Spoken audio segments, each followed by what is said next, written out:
My name's Santiago Perez, and I'm a first-time homeowner. We moved into our home 6 years ago in Jamaica Plain. It's a 3-unit condo, and the building is over 100 years old, so there were certainly some improvements that we were looking to make. When we moved into our home, there was an induction stove already installed, and we hadn't had prior exposure to that technology, and we really love it. It's been a big upgrade. For a number of reasons. First, it boils water very quickly, and it has very granular controls, so it's a pleasure to cook on.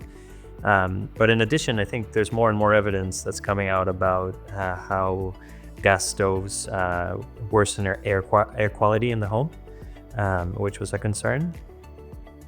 One of the things I really appreciate is that there's no open flame, and the actual surface of the stove doesn't get hot. Only the food does, which allows me to cook with my kids a lot easier and not worry about them burning themselves. So it's been a win-win.